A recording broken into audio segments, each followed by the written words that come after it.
And peering back at the assembly video here itself, you can see if you missed the last build video, they actually, instead of giving you an instruction book, they actually go through and in a schematic type of way, show you how to assemble the vehicle, showing you in highlights what you're going to be needing off of the parts tree, and of course, step number 1 of the body. We're going to have to put on these clear panels onto the front fender and then move forward, but check it out. Lots of different surprises I think you're going to see. This isn't a typical body assembly. Yes, I'm a poet and I didn't know it, and I'm going to stop while I'm ahead. On the other side of the table here, looking at the metal pieces they're asking me to prepare, so it's going to be this one and this one, and it's going to be one of these for one side, but 2 for both.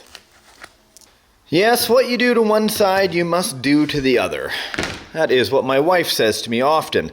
I'm sure anybody that's partnered up with somebody would agree with that.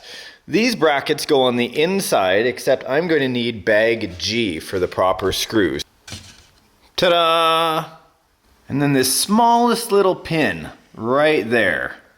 So then I look at my Windows tree and I try to find those words on there, right? There's left, up, right there.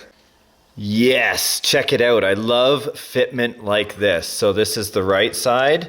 These holes are actually inset, so when you push it down, it sinks onto posts where you can do the screws up. You don't have to worry about fracturing any of the plastic. Bag D to cinch them down.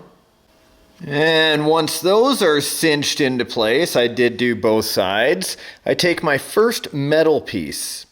I line it up, making sure these bumps are facing in towards the driver, and you'll see that they fit right in between that channel. There's a channel of plastic, and that is where we bolt on the first rail. That is how you do it. You don't do the ladder frame first, you do a side rail first. Move it off to the side, we get our first hint of what the Samurai is going to look like. We're going to reach over to the front clip, and we're going to grab the 2 buckets as well as the 2 clear lenses. And with a few screws, mount them where they're supposed to be. You can see here. Then what we're looking at is this very small piece right here. And this monkey wrench, this pipe wrench looking thing. Anybody have any idea what this is for? Anybody? I can't hear you, it's a video. So it is the hood clip. This is what latches the hood closed. This tiny little spring that we saw in the first video is what we need. This is going to be the spring that controls the latch. All tightened up and functioning perfectly. And then I need bag E. Not baggy, bag E. Much like the rest of the fitment, you can see here that this actually slides down. If I can get my camera to focus in on that. This actually slides down over the screw post. So it's a little bit awkward to get in there, but once it's fitted properly, it fits very snug. And then we'll reach across for this clip. I love that gloss paint job, guys. What do you think? If you had a Samurai or a SIXER 1, what color would you have painted it? Would you have gone with the black, or what's your favorite color for RC rides? I want to know. So we're going to be installing the windshield wipers here. Ta-da! Da-da-da-da! So you can see those little armature pieces right here and right here. They actually have a small pin on them, which links to this big piece that we were very careful to shave properly. And you have yourself a working mechanism for your windshield wipers. I love Capo. Then I take my 9-gram servo, just a tiny little micro, and I put it right here. I take this nice little bracket piece that I have, ta-da! And then those little beauties get attached right there. So now you can see that if a servo horn was sticking up and a servo horn had a screw and a nut, it would actually be going into this little section right here and move everything back and forth. Now you understand part of why this build is so darn cool. Let's keep going. Let me bring this beautiful piece back. Where this is going to get installed is not obviously the front. It's going to get installed right here. So just like that, you can see that's how it gets attached first. Be careful if you are building along. This one right here has a little fork of plastic. You kind of cinch it down with the screw. If you go too tight, it starts to bend this one out. So make sure to back it off a little bit. This one's just fine. On to the next side. The other side of the Samurai fits right on top. Ooh-wee, look at that. It is finally starting to kind of take shape, and we're really kind of getting the idea of what it's going to look like. That gloss paint job standing out like crazy. Everything is now attached, and it is time for the front windscreen. Just trying to get that to click into place. There we go. Perfect. And then a screw on either side. I am an idiot. I put the hinges on the wrong side. They're upside down. Okay, next has to do with this little clear lens piece. What is this? Well, hiding way back there is the roof. Nice gloss paint on the top. Just stunning. I know I keep going on and on about it, but it is exactly what I saw when I was in Hong Kong. Okay, and then what we want to locate is that area where the lens goes, right there.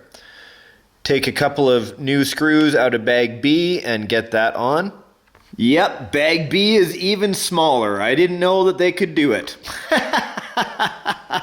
Let me ask you, you guys see screwdrivers that have a round top. Let me look at this one so it's easy to see. You notice that the top of this screwdriver turns, but it doesn't come off. Same with the top of this one. It turns, but it doesn't come off. A lot of people actually don't know what that's for. And it's when you are trying to add pressure to a screw, but you don't want to let go of it. You put your finger on the end and you can keep turning it. Well, normally, once I'm adding some resistance there, you can keep turning it without having to remove your finger, which is exactly why it spins on the end. Or if you're really kind of pushing on it, it can twist on your palm like that. That's what she said. Next, I locate the rear view mirror and put the decal on it. Then I cut it out and install it with bag C. So small screws, but have a wider collar. Then I can take the whole lid, flip it upside down, bring it in, and 8 screws will get this secured. So bag E, which is the silver screws, and you're going to need 8 of them, all like 4 on either side.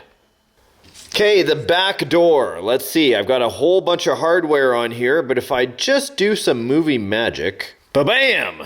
Now that might not look like much, and it's certainly not completed because it's so unique, you need to see this for yourself.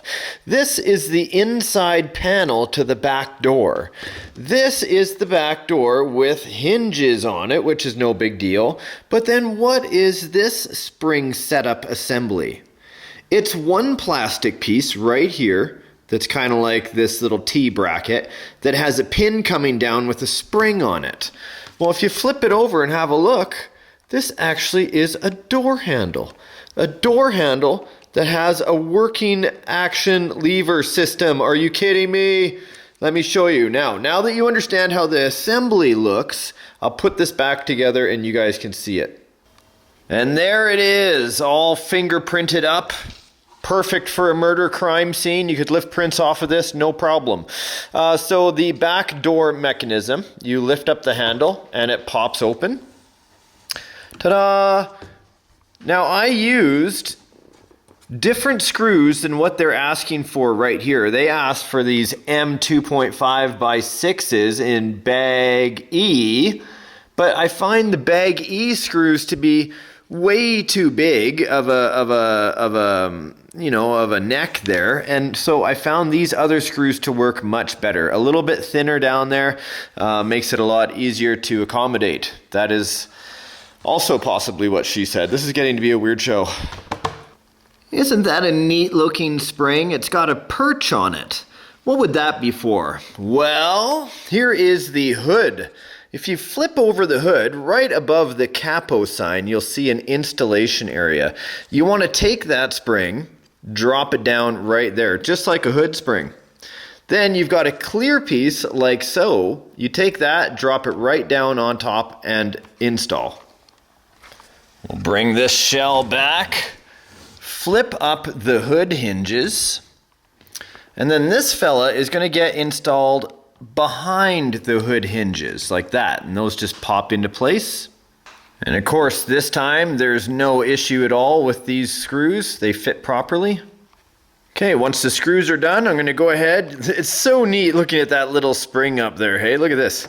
Straight down onto the latch that we installed. Click. And then there's a release right underneath. Ta-da! Yep, Capo is different. Okay, next come these fancy pieces right here. And if you're smart, you have already guessed you're about to see your first roll-up window in a radio control hobby vehicle. Now, you might be saying to me, hey, RCSparks, I've seen a roll-up window before. And I'd say, all right, well, then here's another one. But for everybody else who has never seen it, this is going to blow your mind. First, what I want to do is take the inside of the door and flip it over. You'll see it's got a circle here. That circle actually takes this small mechanism, and we're going to put it on like this. You can see that there's a Capo word right there. The other side, the Capo word is upside down in the other door. Then what you're going to do is take this little door handle piece, this is the little roller, and you're going to leave that on the inside, but as soon as you poke that through a small hole right here, you take this small gear and flip it upside down, and it looks like this. Easy to tell on one side, easy to tell on the other. Now, you'll also notice that there are these two channels going up either side. That is actually a rail system for the window. Check it out. There we go. This window, if you can focus on it, actually has two ridges on the inside that run that channel system, plus this bottom slot right here runs along with a screw in the armature. And looks like that when it's all finished. So on the other side, you'll see that I've already installed the door handle as well, but the latch doesn't work. Now, why would the back door latch work, but this one not? Well, this one they decided to go with those straight magnets. So I'm going to install a magnet in that side hole and then mount it up onto the door. For those wondering, the magnet is actually in with these thumb screws and these small ball bearings I forgot to put in the transmission! And it'll look like that upon completion. So when you're looking at the mechanism itself, is if you're rolling it on the other side, look at this. You roll it or unroll your window, rolling the windows down. For all the millennials that don't know what that is, this little knob right here used to actually, you had to work and move your arm to roll up and down the window. Imagine that, hey? Now there's just a button to do it. Beautiful. And then when no one's looking, quickly install them onto your Suzuki Samurai. Check that out, guys. Spin it all around for you guys to ooh and ah at. Pretty insane build for the body. I'm not even quite done. Obviously, I don't have the floorboard in or anything like that. But check that out. What an incredible build. Now, there are lots of people that always ask me at the end of a build of anything, so I'll just do it at the end of this body. Is there anything I could give tips and tricks to? And the answer is absolutely. This really went together well fitment-wise. I didn't have any plastic pieces break at all. I was very happy with that. None of the windows have a protective film, so you got to be very careful because it's a soft plastic, so I got a soft scratch right there. That's not a big deal. As long as you're careful with it, it should be good. This here is actually that hard plastic on the door. This is the full piece. I would say try to be extra diligent when you're making this whole latch function because this has a little hook that has to go up and down, and I find mine sticks a little bit. So I would take this apart and redo it, but some of the little tiny dainty screws actually stripped out their heads on me. These are the only little ones that stripped out their head, and it may have been just because I didn't have the right screwdriver. Second, let's have a look look at this little latch pin right here.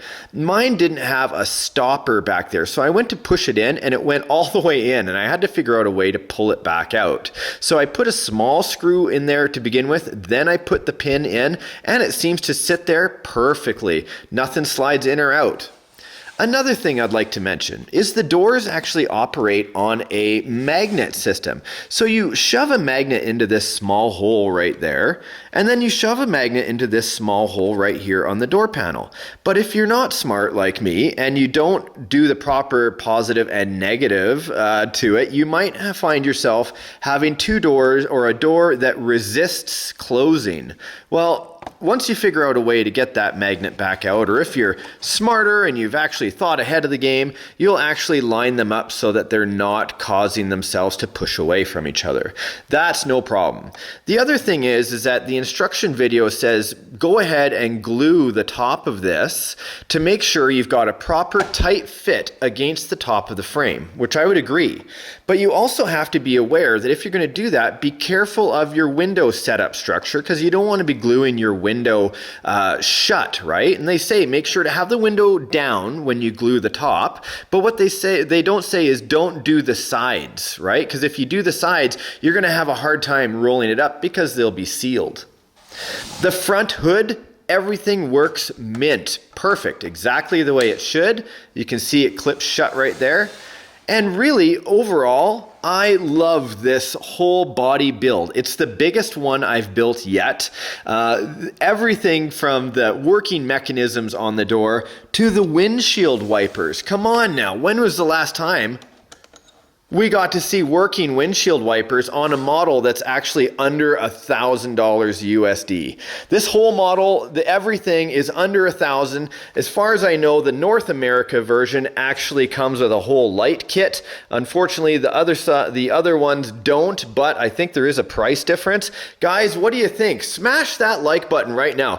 Leave us a comment. Is this something that you would purchase? Would you drive a 1/6 scale Suzuki Samurai on the trail? Do you think this is worth the money so far with all these added little bonuses? Let me know in the comments section. You might even hear back from me, guys. Thank you so much for tuning in today. Hopefully you enjoyed the build, and we'll see you in the next episode of RC Adventures. Now get outside and enjoy the hobby of RC, or stay inside and build one like I did today.